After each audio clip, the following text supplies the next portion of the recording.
Irmãos, nós temos uma palavra hoje que vimos estudando esses dias todos e essas semanas todas que se passaram, e uma palavra que julgamos importante. Nem nós fizemos o sermão, apenas estudamos o assunto, tomando a Bíblia Shed, que temos em mão. Vamos ler em 2 Crônicas, capítulo 7, versículo 14. 2 Crônicas, capítulo 7, versículo 14. Vou esperar os jovens também se sentarem para a gente poder ler.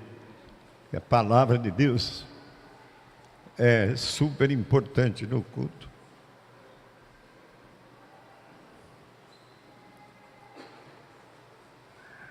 Versículo 14 de 2 Crônicas, capítulo 7, diz o seguinte, na Bíblia Shed. Por que eu estou dizendo na Bíblia Shed? Porque nós estudamos esse assunto em 6 Bíblias. Então, vou mencionar a cada uma delas. Se o meu povo, que se chama pelo meu nome, se humilhar e orar e me buscar e se converter dos seus maus caminhos, então eu ouvirei dos céus, perdoarei os seus pecados e sararei a sua terra. Glória a Deus. A Bíblia de versão internacional, que não é esta,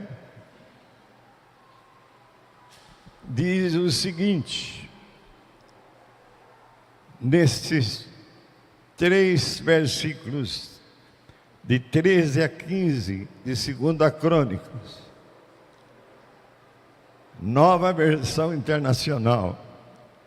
Se eu fechar o céu para que não chova, ou mandar que os gafanhotos devorem o país, ou sobre o meu povo enviar uma praga, se o meu povo, que se chama pelo meu nome, se humilhar e orar, buscar a minha face e se afastar dos seus maus caminhos, dos céus o ouvirei, perdoarei o seu pecado e curarei a sua terra.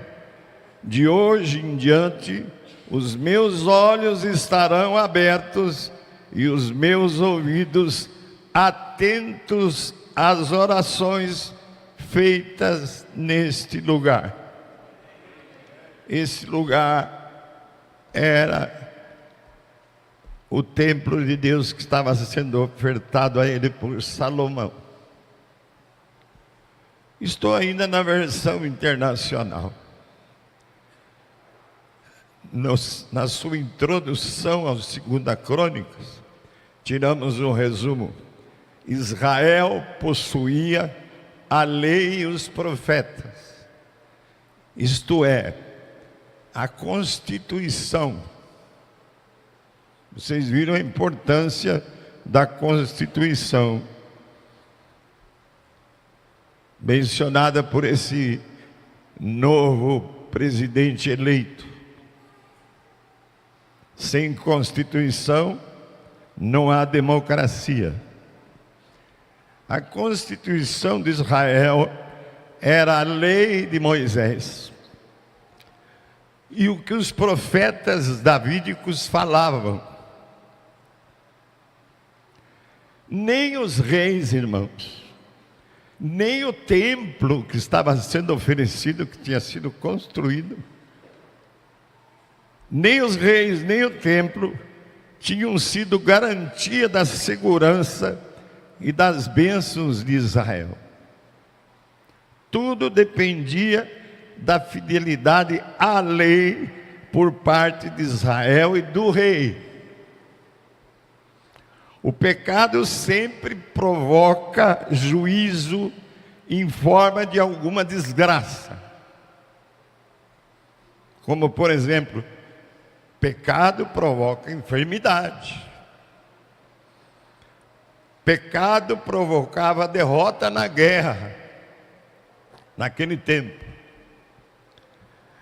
Ao passo que o arrependimento e a obediência levam à paz, à vitória e à prosperidade.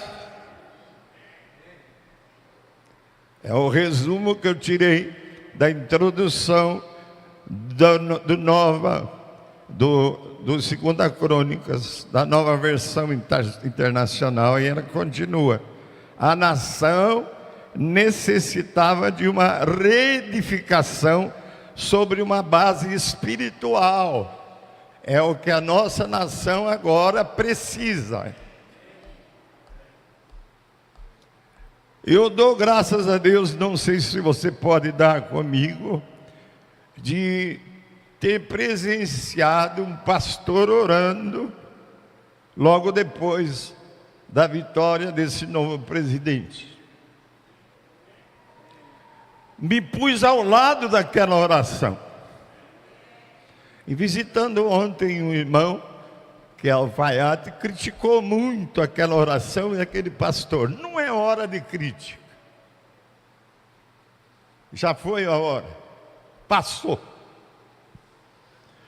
Fico com essa introdução da Bíblia, versão internacional. A nação precisa agora de uma vigorosa organização, estritamente eclesiástica, para que ela possa se ajustar, como precisava Israel nesse tempo.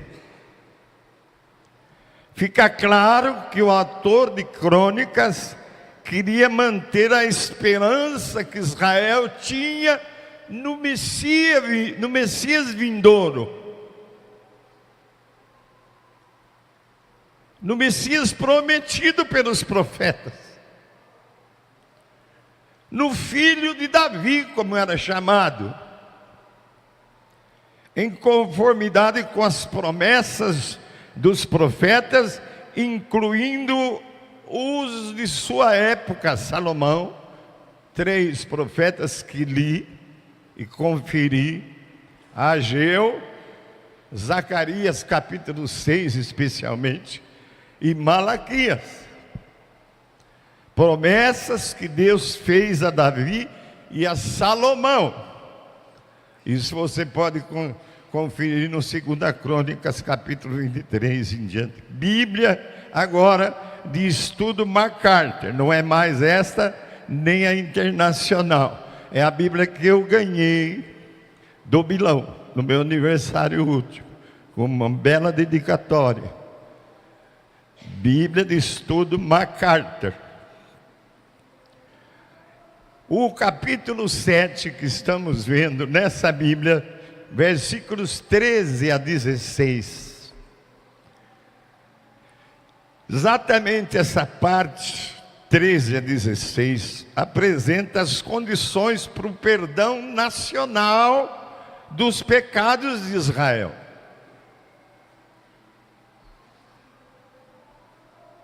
Primeiro, requeria humildade. Segundo, requeria oração. Terceiro, requeria uma busca a Deus. E quarto, requeria arrependimento sincero. No 7, que estamos vendo, versículo 17 a 22, É igualzinho 1 Reis, capítulo 9, versículo 8 e 9 e seguintes. É uma repetição de 1 Reis, com alguns acréscimos super importantes pelo autor de Crônicas.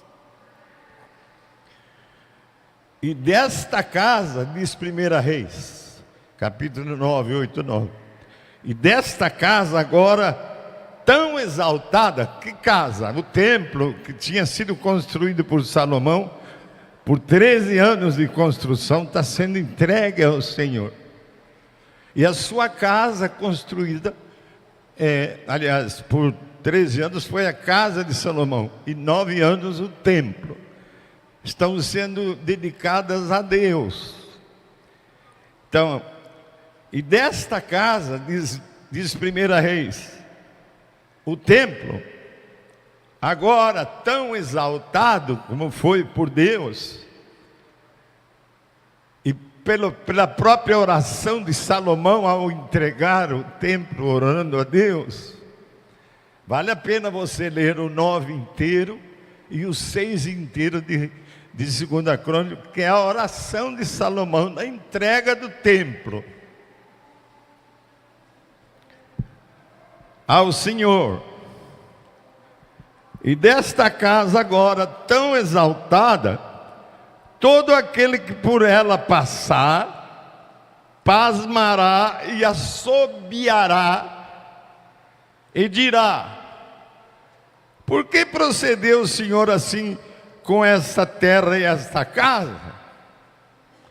E responder-se-lhe-á: porque deixaram o seu Deus, que tirou da terra do Egito os seus pais, e se apegaram a outros deuses. Por isso o Senhor trouxe este mal a Israel e a esta casa. E no mesmo estudo de MacArthur, nesta Bíblia, o Senhor reafirma a Salomão a importância da obediência, a fim de que pudesse receber as suas bênçãos. Muita gente vem ao culto à busca de bênçãos, e é importante vir à busca de bênçãos. Mas pelos estudos que fizemos, sem obediência, ninguém leva a bênção.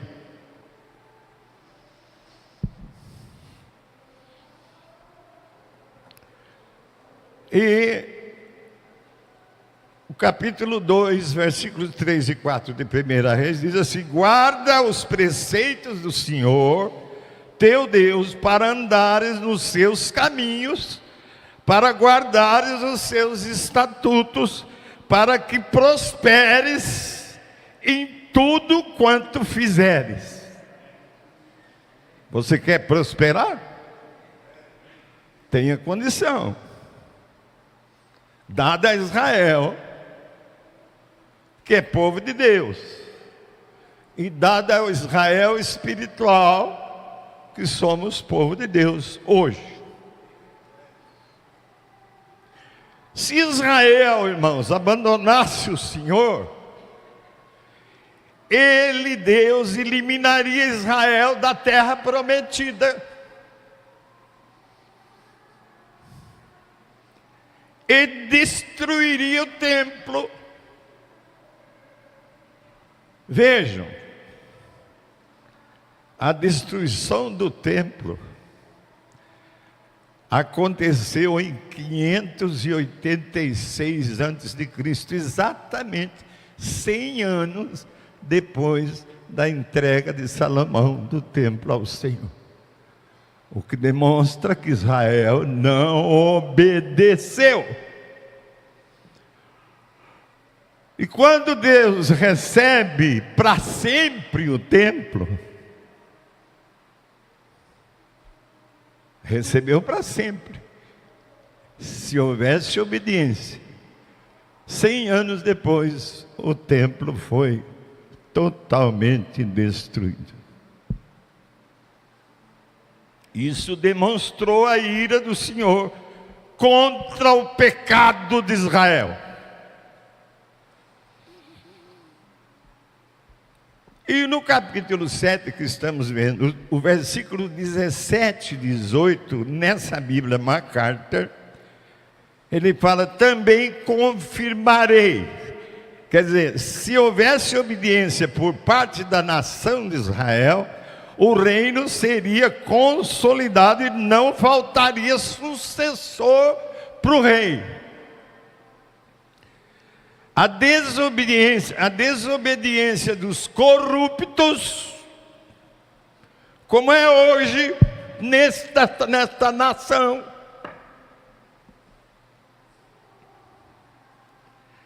levaria a nação à dispersão. Só mesmo, irmãos, obtendo-se um último intento de Deus. Agora eu vou lá para Romanos. Qual o último intento de Deus para com Israel? Misericórdia. Deus nos ama tanto que precisa de usar da sua misericórdia para que nós sejamos abençoados, como deve ser ainda Israel. Israel foi posto de lado, eu sei que você sabe, para que nós gentios tivéssemos a chance da salvação. E estamos nessa chance. Pena que a igreja Israel espiritual não entendeu que está terminando essa chance, para que a gente ainda evangelize Bauru, os bairros de Bauru. A redondeza deste salão tem um grupo de 20 evangelizando, mas é preciso que toda a igreja bata no seu vizinho, abre um grupo caseiro na sua casa, converse, chame para um churrasquinho, convide, cumprimente, aproxime-se, porque Deus, por misericórdia, abriu a chance para nós, gentios. Está aberta, mas está chegando o tempo de Israel. Isso está no 11 de Romanos. É lindo esse texto de Romanos. Quando Israel vai voltar, e junto com a igreja, vamos terminar de evangelizar todo mundo com o evangelho do reino. Porque o Israel tem, e nós temos, junto as duas coisas. Aleluia. Saí um pouco aqui do meu estudo, mas está incluído. Estou aqui na MacArthur. A desobediência dos corruptos. E ontem eu vi um filme na casa do Ed, que ele me chamou para ver, chamada Polícia Federal. Misericórdia. Vai sair o segundo filme, mostrando toda a corrupção desse país. A descoberta que como é que chama, Lava Jato? Sem querer descobriu, e já prendeu quase 200 políticos, donos de empresas, uma coisa.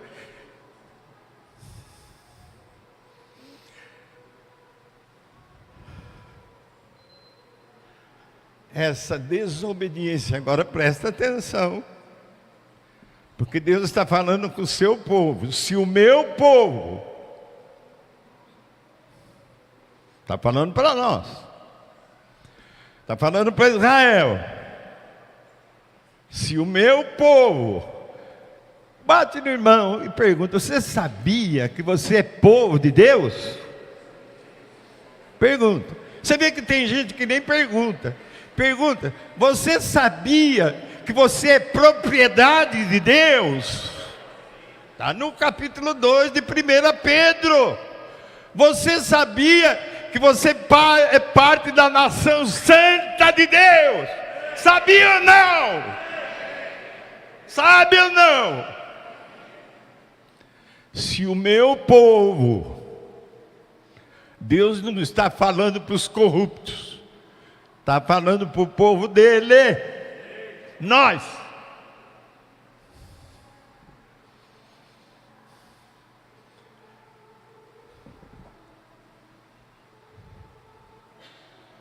Aí eu passo para a Bíblia Thompson. Essa Bíblia eu ganhei da igreja, os presbíteros assinaram no meu aniversário. É uma Bíblia linda. Eu aprecio essa oferta da igreja. Essa faz um comentário especial sobre esses 4 pontos que Deus pede para o seu povo, que é o arrependimento. Isaías 55:7, as promessas aos arrependidos: deixe o ímpio o seu caminho, e o homem maligno os seus pensamentos. Deixe os corruptos a sua corrupção, o seu roubo desenfreado. Converta-se ao Senhor, que se compadecerá dele, e torne para o nosso Deus, pois grandioso é em perdoar.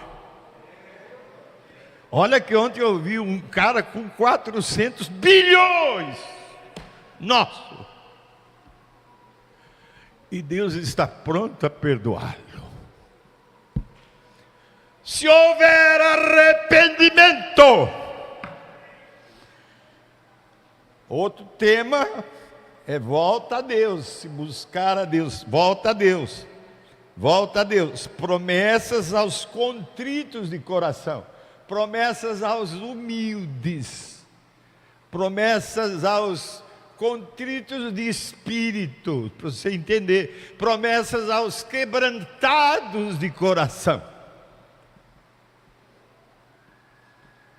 Perto está o Senhor dos que têm o coração quebrantado.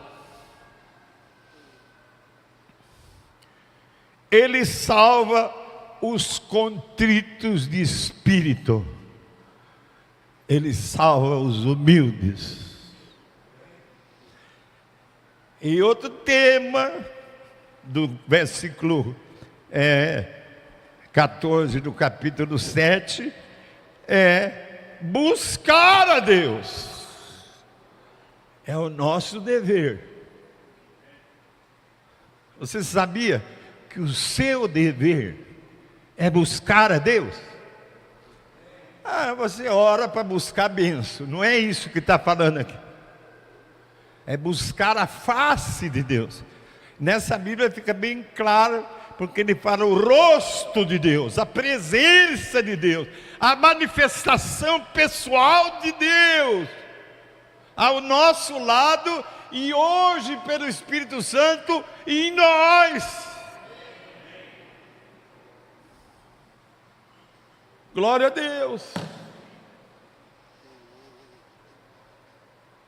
Buscai ao Senhor e a sua força, buscai a sua face continuamente, buscai o Senhor enquanto se pode achar, buscai-o enquanto está perto.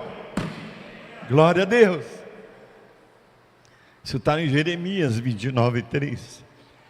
E outro tema, que é o primeiro aqui do versículo 14: se o meu povo orar, oração, irmão, oração, irmão, oração, irmão.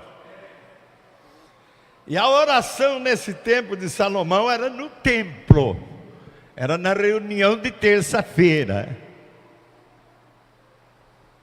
não era em casa, no templo. Agora pode ser também em casa, também na chácara, também em frente ao lago, pode ser em qualquer lugar, na montanha, onde Jesus mais orava. Mas nesse tempo era no templo. Você sabe que tem irmãos aqui que nunca veio numa oração no templo, no salão? Ainda bem que não é mais templo. Você vai ver a outra Bíblia o que fala. Oração. Sobem como incenso perante Deus as nossas orações aqui na terça-feira. Sobem como incenso. Veio outro anjo, diz Apocalipse 8:3, e ficou em pé junto ao altar, tendo um incensário de ouro. E foi-lhe dado muito incenso para oferecê-lo com as orações de todos os santos, todos, sobre o altar de ouro que está diante do trono. E o Salmo 91, que nós lemos na terça-feira, versículo 15, diz assim: Ele me invocará e eu lhe responderei. Estarei com ele na angústia, o livrarei e o glorificarei. Eu louvo a Deus porque tem duas pessoas da igreja em angústia que não faltaram mais a terça-feira. E a promessa é que Deus está respondendo às suas necessidades. Aleluia. E o anjo, diante das orações dos santos, fica com incenso e ilustração para remeter as nossas orações ao trono e trazer as respostas. Louvado seja Deus por Apocalipse 8. Quando eu oro, eu agradeço o anjo que desce para levar as minhas orações.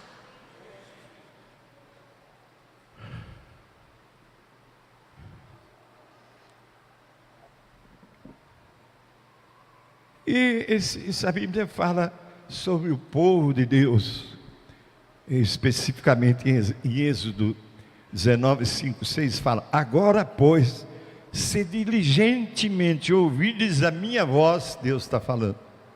Agora, pois, se diligentemente ouvides a minha voz. Quer dizer, por que eu espero que todos sentem?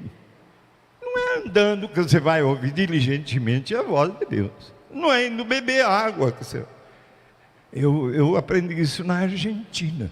A hora que fala em nome de Jesus, o culto foi, ninguém mais anda. Porque não é simplesmente ouvir, irmãos. É ouvir com diligência, atenção absoluta a palavra de Deus. E aqui no início vocês viram que eu não sou mais ouvido. A gente falava uma coisa, fazia outra. Eu estou chamando a atenção, não é para a Bíblia, para a palavra.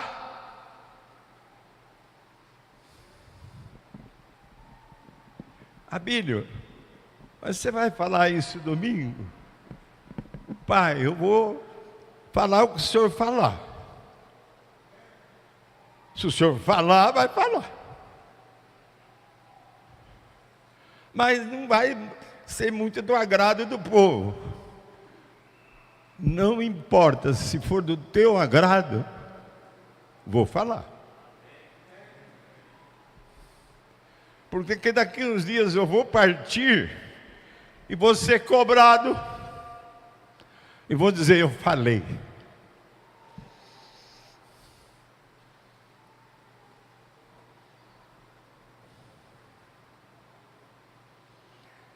E esse povo de Deus,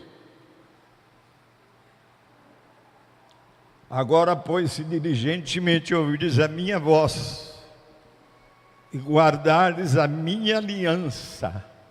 Olha, no tempo de Israel já tinha a aliança, que hoje nós chamamos de velha aliança. Eles nem essa guardaram, como povo de Deus. Agora nós já temos a nova aliança.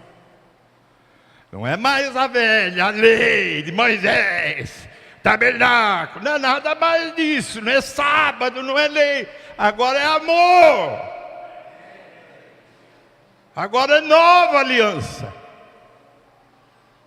Ué, mas a lei caiu fora? Não, as duas principais leis, Jesus respondeu: amar a Deus sobre todas as coisas, de coração, de alma, e ao próximo como a ti mesmo.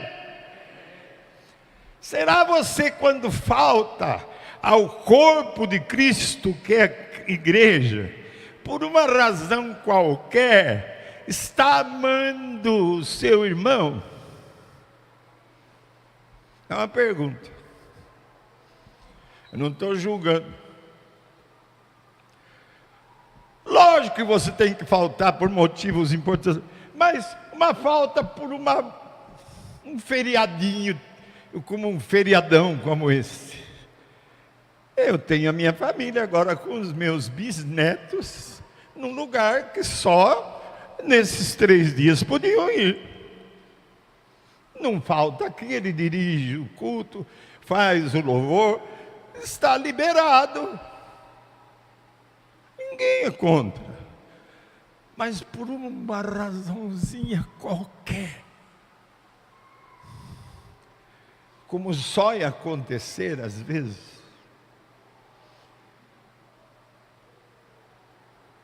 então sereis a minha propriedade peculiar dentre todos os povos, porque toda a terra é minha, e vós me sereis reino e sacerdotes e nação santa. Nós somos. Aqui ele estava prometendo em Êxodo, mas em 1 Pedro 2 ele cumpre. Você é propriedade de Deus, nós somos propriedade de Deus, nós somos a nação santa de Deus, aleluia, glória a Deus. Agora espaço para outra Bíblia. A quinta Bíblia, a Bíblia de Estudo de Genebra. Essa Bíblia está toda esfarelada de tanto que eu uso ela em minha casa. A Bíblia de Estudo de Genebra. A Bíblia é a mesma. Os comentários é que são muito importantes. Essa Bíblia aqui do Shed é os melhores comentários do nosso querido irmão Shed, que esteve em nossa escola, um irmão da Igreja Batista, um apóstolo. E a Bíblia diz: descendente de Davi, escolhido para construir o templo. Quem é? A Bíblia resposta: Salomão, o filho de Davi, foi escolhido para construir o templo que Deus queria. Uma casa que permanecerá para sempre. Que casa é essa? 1 Crônicas 16, 17, 14. Mas o confirmarei na minha casa e no meu reino para sempre, e o seu trono será estabelecido para sempre. Outro texto, outro título: uma casa não construída por mãos. Presta atenção, bate no irmão aí, atenção. Uma casa não construída por mãos.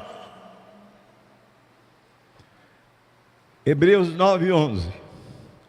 Quando, porém, veio Cristo como sumo sacerdote dos bens já realizados, mediante o maior e mais perfeito tabernáculo, não feito por mãos.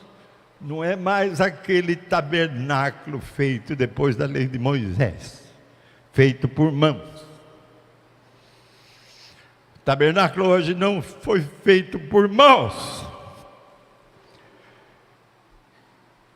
Outro título: Cristo ressuscitado é a casa de Deus, é a casa eterna de Deus. João 2, 19, 21. Jesus lhes respondeu: destruir este santuário. Jesus está diante do templo de Jerusalém, fala para os discípulos: destruir este templo. Mas como? Levou 33 anos para construir, e o Senhor fala que vai reconstruir em 3 dias. Em 3 dias o reconstruirei. Como é que pode? Jesus estava se referindo ao seu corpo, irmãos. Morreu, sepultado, 3 dias. Reconstruiu o templo que não foi feito por mãos humanas. Não é esse salão ou esses templos lindos. Não são esses templos mais feitos por mãos humanas. Jesus reconstruiu o templo em 3 dias e não precisou de mãos humanas. Isso está na Bíblia de Estudo Genebra. Esse comentário, o povo de Deus como um santo templo. É o que a gente repete aqui. O povo de Deus como um santo templo. Eu preciso fazer o seu. Olha para o salão, é bonito. É bom, eu não quero sair desse salão por ser bonito, tudo bem, mas não porque é templo de Deus. Templo de Deus, na Bíblia de Genebra, deixa claro, nas outras também, mas nessa mais. Cristo ressuscitado é o templo, é o santo templo, é a casa eterna de Deus. Versículo Efésios 2, 19, 22. Assim, você vê que me deu trabalho esse estudo aqui, várias semanas. Assim, já não sois estrangeiros e peregrinos, mas concidadãos dos santos. Você sabia que você faz parte do reino de Deus? Você é concidadão do irmão, da irmã, concidadã.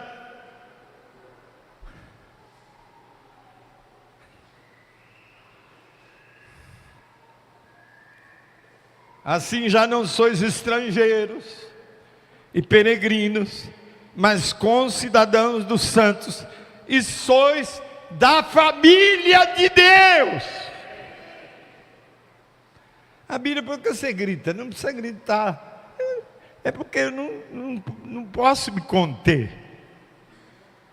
Por ser da família de Deus, um filho, que privilégio! Esse Deus, Criador dos céus e da terra, mantenedor do sol, da lua, das estrelas, das constelações, esse Deus poderoso e grande, se fazer meu Pai,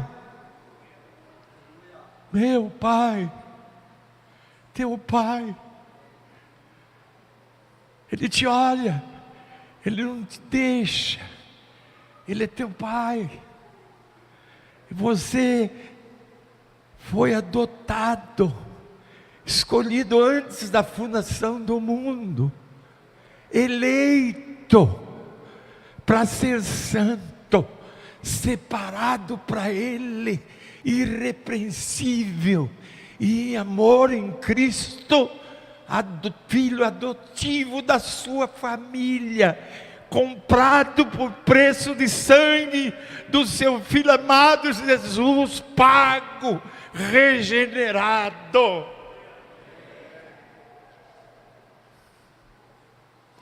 Pena que poucos crentes entendem toda essa maravilha,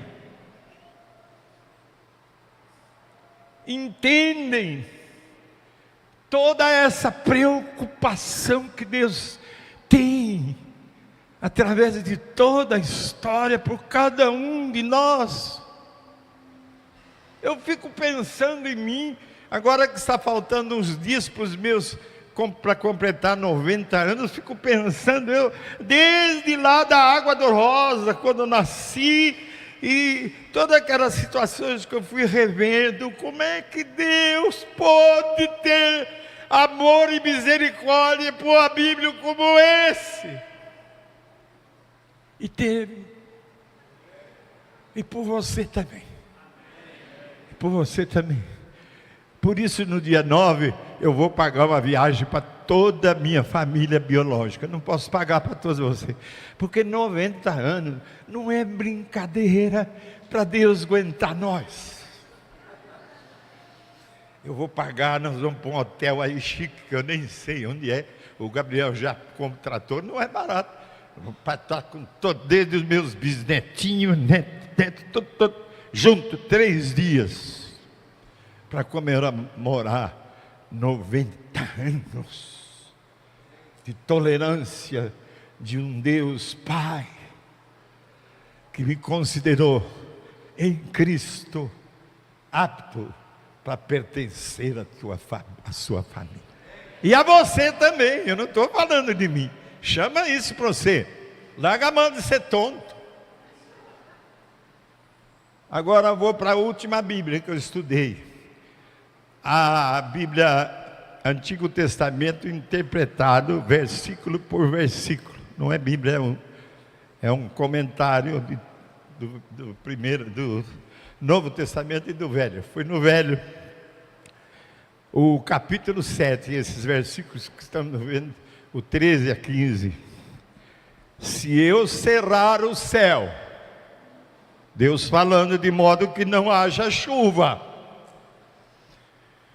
entre as armas que havia à disposição de Javé, como fala lá, que é Deus, para punir um povo pecaminoso, estavam as desordens da natureza. O que está acontecendo na Califórnia, onde eu morei 3 anos? Tem uma seca violenta. Essa seca é tão terrível, que já naquele tempo havia tremendos incêndios, e nunca como que agora está havendo. Já morreram quase 80 pessoas, e já desapareceram mais de 1000 pessoas, e cidades inteiras já foram queimadas, por falta de chuva. Se eu cerrar a chuva, olha o que acontece. Se eu cerrar o céu de modo que não haja chuva, essa é uma arma poderosa de Deus, entre elas, para um povo pecaminoso, para chamar a atenção desse povo. E estavam também outras armas, como a praga, a peste, os gafanhotos, que tudo isso Deus usou lá com o faraó. E às vezes uma provação que você está passando é por misericórdia de Deus, para te chamar a atenção ao pecado que estás cometendo.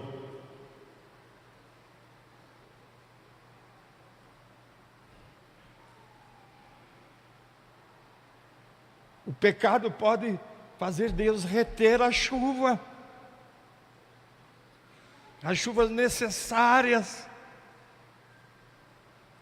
Por igual modo, o arrependimento poderia reverter esse curso em Israel. A pestilência era outra arma divina contra o pecado, e a praga dos gafanhotos. E o versículo 14 a 15, que estamos vendo, a oração de arrependimento, feita com humildade, pode curar qualquer praga e fazer cair chuva. Ontem eu já estava, querendo aguar os lugares da chácara, secou, vai ficando. Aí tem uma nuvem lá, assim, faz aquela nuvem. Parece que não havia pecado. Choveu. Uau! Quando Deus retém, temos que orar, arrepender e nos humilhar. E isso pode curar, pode fazer, livrar-nos dessas pragas, dessas faltas de chuva. E o povo tinha que se arrepender, tinha que buscar a face de Deus, a presença de Deus. E diz assim o Salmo 24:6: tal é a geração dos que o buscam, dos que buscam a face do Deus de Jacó. E o 27:8 diz: ao meu coração ocorre, buscai a minha presença, buscarei, pois, Senhor, a tua presença. Não é pedir só, irmão, é buscar a Deus, a presença de Deus, o convívio diário de Deus conosco. Ele se agrada de estar ao nosso lado, de estar em nós, mas para isso você tem que buscar. Sempre há uma condição ao seu povo. Tinham que abandonar os seus caminhos ímpios, o que serve de evidência de um verdadeiro arrependimento. Como é que eu mostro que estou arrependido? Se eu mudo de direção do meu caminho, o caminho mundano, o caminho que eu quero para mim, que mais me agrada. Não é esse. É o caminho que se chama Jesus. Eu sou o caminho, a verdade e a vida. Ninguém vem ao Pai senão por esse caminho, que sou eu, Jesus.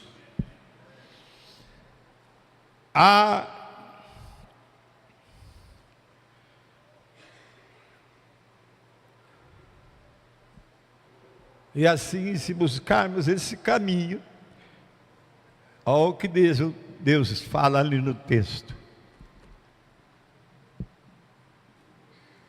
Então, eu ouvirei dos céus, perdoarei os seus pecados e curarei o Brasil. Aí você fala, mas escuta, mas nós, o povo, ele está falando para 80 deputados que agora foram eleitos, evangélicos, que foram para a Câmara Federal. Ele está falando para não sei quantos senadores evangélicos que agora vão sentar no Senado Federal. Ele está falando para essa pessoa que pelo menos está orando de joelho com os seus futuros ministros, é o que eu tenho visto. Não estou. Ele está falando a essas pessoas e a nós, sua igreja. Nós temos que nos identificar com o pecado da nação e não criticar.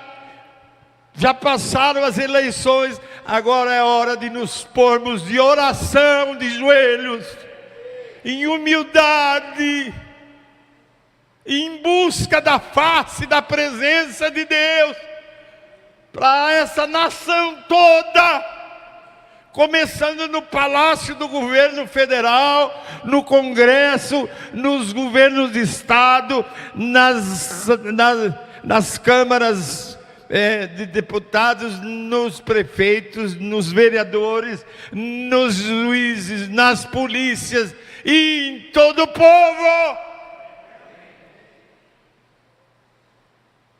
Fiquei triste com aquele irmão quando criticou o pastor orando. É hora, Deus, se o meu povo orar, não é hora de pensar de sair, de vai para a chácara, de não volta. Isso é tudo secundário, sem importância. É hora de orar. E o Rufino está me vendo, porque ele tem me procurado. E nós temos sido ouvidos. Deus já mudou o Congresso. Já tirou um monte de porcariada lá. Só falta um que ficou lá. A maioria já foi mudada. Vamos continuar em oração. Como diz o Jorge Mitian Bílio, ora, a igreja ora, mesmo que não seja para amanhã, mesmo que o resultado não venha para depois, mesmo que não seja para daqui 10 anos, seja para daqui 20 ou 30 ou 50 anos, é preciso que a igreja ore. Porque senão vai ser como eu quando jovem, esperava a mudança do país, aos 13, aos 18, aos 25 anos, e nunca chegou, mas vai chegar. Se o meu povo que me chama pelo meu nome me ora,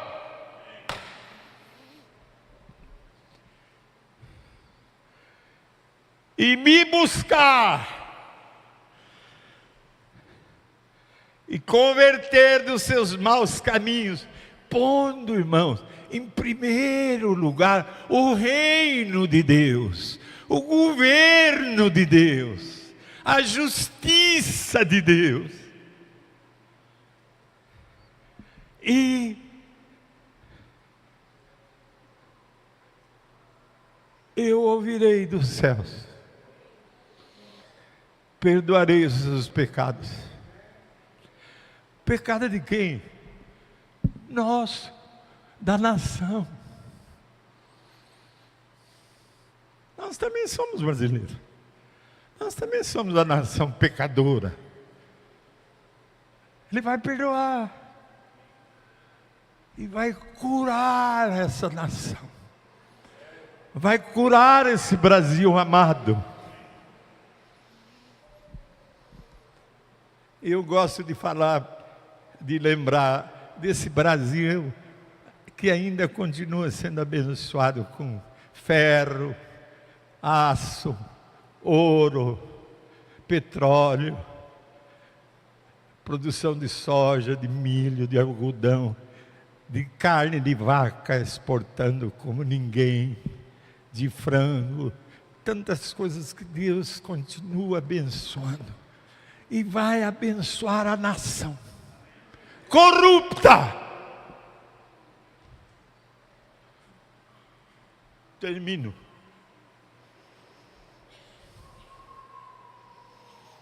Temos que abandonar os caminhos ímpios, que servem de evidência de um verdadeiro arrependimento da nação toda. O Senhor quer mudança, Ele não quer que continue isso. Assista esse filme Polícia Federal, que eu assisti ontem. Vai sair o segundo. Você vai ficar a par de todos os detalhes do que está acontecendo neste país. Agora, pois, ó meu Deus, estejam os teus olhos abertos e os teus ouvidos atentos à oração que se fizer aqui na terça-feira. É o que Salomão estava falando para o templo.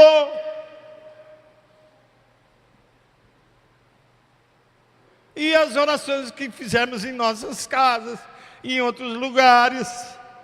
Então o Senhor curará a terra e o povo. A menção às coisas similares em 2 Crônicas, capítulo 6, 21, 31, onde o Salomão está orando, onde encontramos elementos da oração de Salomão, quando ele antecipou tais retrocessos. Ouve tudo o céu, Salomão orando. Esse Salomão, os 20 primeiros anos dele foi uma bênção, mas os 22º ano foi uma porcaria. Ele se apaixonou por 700 princesas dos países que Deus não queria que se casassem. E ele se apaixonou por 300 concubinas, 1000 mulheres, 1000. Por isso que deu a destruição do templo.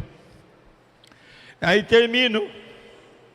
Para que te temam, para andarem nos teus caminhos todos os dias, que viverem na terra que deste a nossos pais. As calamidades, irmãos, podem ser curadas se Javé, Deus, ficar satisfeito diante do que ouvir e vir de nós. A conduta é a coisa mais importante para Deus, para o seu povo. Muito mais do que as próprias orações e promessas. Volto para a primeira Bíblia. Se o meu povo, que se chama pelo meu nome, se humilhar e orar e me buscar e se converter dos seus maus caminhos, então eu ouvirei dos céus, perdoarei os seus pecados e sararei a terra. Sararei esse Brasil em nome de Jesus. tvcmc.com.br é o nosso canal para compartilhar o Evangelho do Reino de Deus e o senhorio de Jesus Cristo.